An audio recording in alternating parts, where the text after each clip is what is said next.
क्या सीएम योगी की ताकत से चिढ़ गए निशिकांत दुबे? आखिर क्यों कहा दिल्ली में योगी के लिए जगह नहीं? योगी का नाम आते ही क्यों लिया अमित शाह का नाम? भारतीय राजनीति में दो नाम ऐसे हैं जो आज करोड़ों लोगों की जुबान पर हैं। एक है देश के प्रधानमंत्री नरेंद्र मोदी, जिन्होंने भारत को विश्व पटल पर नई पहचान दिलाई, और दूसरा नाम है उत्तर प्रदेश के मुख्यमंत्री योगी आदित्यनाथ, जिन्होंने दमदार काम के दम पर यूपी जैसे बड़े राज्य को एक नई दिशा दी।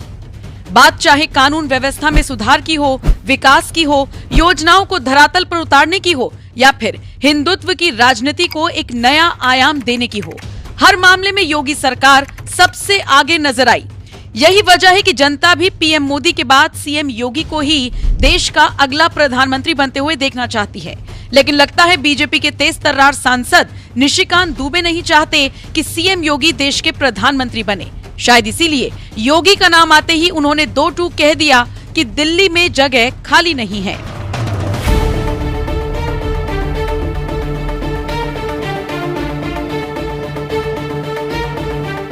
दरअसल जब भी पीएम मोदी के उत्तराधिकारी की चर्चा होती है, योगी आदित्यनाथ की चर्चा सबसे तेज होती है, क्योंकि साल 2017 से यूपी की सत्ता संभाल रहे सीएम योगी ने अपने काम के दम पर यूपी ही नहीं बल्कि पूरे देश में लोकप्रियता हासिल की। देश की जनता भले ही पीएम मोदी के बाद सीएम योगी को प्रधानमंत्री के रूप में देखना चाहती हो, लेकिन झारखंड के गोड्डा से बीजेपी सांसद निशिकांत दुबे लगता है नहीं चाहते कि सीएम योगी देश की सत्ता संभाले। शायद यही वजह है कि कुछ ही दिनों पहले जब एक इंटरव्यू में उनसे पूछा गया कि सीएम योगी को आप कहां देखते हैं, तो उन्होंने जवाब दिया, योगी जी आज मुख्यमंत्री हैं और दिल्ली की जगह खाली नहीं है। 20-25 साल बाद क्या स्थिति होगी किसी को कुछ नहीं पता। 20 साल राजनीति में बहुत बड़ी चीज होती है, इसीलिए उस तरह का प्रश्न ना तो किसी के मन में है और ना किसी के मन में होना चाहिए। 2017 में जब योगी जी मुख्यमंत्री बने तो योगी जी के नाम पर उत्तर प्रदेश में लोगों ने वोट नहीं दिया, मोदी जी के नाम पर वोट दिया। आज भी जनता मोदी जी को वोट करती है।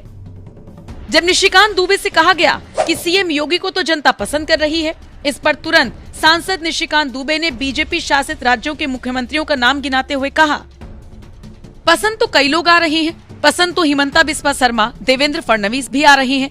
गृह मंत्री जी कितने पसंद आ रहे हैं उसकी कल्पना नहीं है। अमित शाह जी ने 370-35 से हटाया, नक्सलवाद खत्म किया। जिस तरह की स्थिति है आज की डेट में, यदि बीजेपी 11 करोड़ लोगों की पार्टी बनी है तो क्रेडिट मेरे पूर्व अध्यक्ष को जाता है। यदि उत्तर प्रदेश में आज भी बीजेपी ने सबसे भारी विजय हासिल की 2014 के चुनाव में, तो उस वक्त वो इंचार्ज थे। हमारी पार्टी ऐसी है जिसमें टैलेंट की कोई कमी नहीं, सभी लोग टैलेंटेड हैं। जब तक मोदी जी जिंदा हैं, बीजेपी को उनकी जरूरत है। देश की जनता भले ही सीएम योगी को पीएम मोदी का उत्तराधिकारी मानकर चल रही हो और उन्हें भविष्य में प्रधानमंत्री बनते हुए देखना चाहती हो, लेकिन बीजेपी सांसद निशिकांत दुबे लगता है ऐसा नहीं चाहते। वो नहीं चाहते कि भविष्य में सीएम योगी प्रधानमंत्री बने, इसीलिए उन्होंने अमित शाह का नाम लिया और उन्हीं की तारीफों के पुल बांधते हुए नजर आए। प्रधानमंत्री के सवाल पर क्या बोले योगी? जनता भले ही योगी को प्रधानमंत्री के रूप में देखना चाहती हो, लेकिन खुद सीएम योगी लगता है प्रधानमंत्री बनने के बारे में ज्यादा नहीं सोच रहे।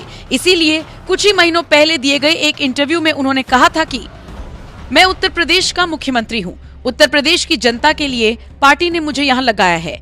राजनीति मेरे लिए एक फुल टाइम जॉब नहीं है। ठीक है, इस समय पर हम यहाँ काम कर रहे हैं, लेकिन मैं वास्तव में हूँ तो एक योगी ही। हम लोग जिस समय तक हैं, काम कर रहे हैं, इसकी भी एक समय सीमा होगी। दरअसल देश की सत्ता संभाल रहे पीएम नरेंद्र मोदी 74 साल के हो गए हैं और हो सकता है साल 2029 के लोकसभा चुनाव से पहले ही वो संन्यास ले ले, क्योंकि बीजेपी में 75 साल की उम्र पूरी कर चुके नेताओं को रिटायर करने की परंपरा रही है। कुछ ही दिनों पहले संघ प्रमुख मोहन भागवत ने भी 75 साल की उम्र के बाद रिटायरमेंट की बात याद दिलाकर पीएम मोदी को संदेश देने की कोशिश की कि अब वक्त आ गया है युवाओं के लिए जगह छोड़ने का। मैं जब मर जाऊंगा तब भी पहले लोग पत्थर मार के देखेंगे कि सचमुच मर गया। मग ते असं म्हणाले 75 वर्ष का आपने किया, लेकिन मैं इसका अर्थ जानता हूं। 75 वर्ष की शाल जब उड़ी जाती है तब उसका अर्थ यह होता है कि अब आपकी आयु हो गई, अब जरा बाजू हमको करने दो। मोहन भागवत ने 75 साल बाद रिटायरमेंट की याद ऐसे वक्त पर दिलाई है जब कुछ ही महीनों बाद 17 सितंबर को पीएम मोदी 75 साल के होने जा रहे हैं। यही वजह है कि भागवत के बयान के बाद पीएम मोदी के रिटायरमेंट की अटकलें लगाई जाने लगी हैं। हालांकि पीएम मोदी का स्वास्थ्य देखकर लगता नहीं कि वो राजनीति से फिलहाल संन्यास लेने वाले हैं, लेकिन इसके बावजूद अगर पीएम मोदी रिटायर होते हैं तो उनके उत्तराधिकारी के तौर पर आप किसे देखना चाहते हैं, अमित शाह को या फिर सीएम योगी आदित्यनाथ को? अपनी राय आप हमें कमेंट कर जरूर बताएं।